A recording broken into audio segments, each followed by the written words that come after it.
الفتخانی محمدشویو حامی حقوق انسان و یکی از فعالان زاده ولایت مختار کوهستان بدخشان را کارمندان امنیت روز 8 مای سال 2022 از خانه‌اش در دوشنبه با خود بردند. به گفته نزدیکانش به محمدشویو گفتند که گویا رئیس کمیته دولتی امنیت ملی سیمومین یتیموف می‌خواست شخصا با او صحبت کند.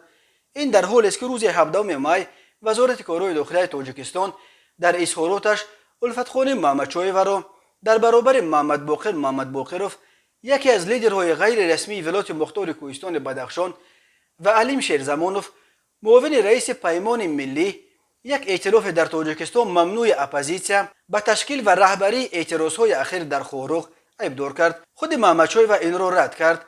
نزدیکانش گفتند که محمدشویو یک هفته آخر در دوشنبه بود و جسما هم نمیتوانست اعتراضها را در خاروق تشکیل و رهبری کند. ژورنالیست مراد محمدشویو برادر الفتخانی محمدشویو روز 18 مای به رادیوی آزادی گفت ساعت 8 صبح کارمندان کمیته دولتی امنیت ملی و دادستانی کل تاجیکستان به خانه الفتخانی محمدشویو در شهر دوشنبه رفته او را با خود بردند.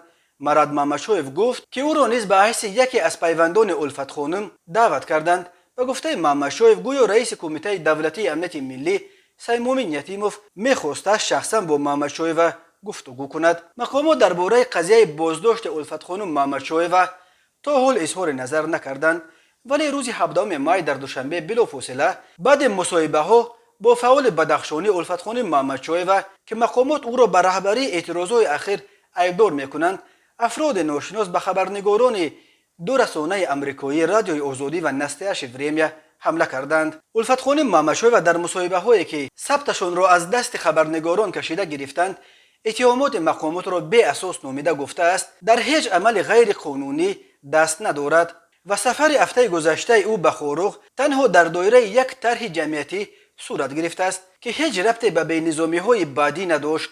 خبر بازداشت محمدشویو در حالی است که چند روز آخر وضع در ولایت مختار کوهستان بدخشان خیلی بحران شده است. در جریان اعتراضات و عملیات حربی مقامات در 3 روز آخر در خاروق و اکثرا در روشان به اعتراف مقامات دست کم 10 نفر کشته و نزدیک 30 نفر زخمی شدند. تنها در ناحیه روشان و تنها روز 18 مای بیش از 70 تن را برای اشتراک در ناآرامی‌ها دستگیر کردند.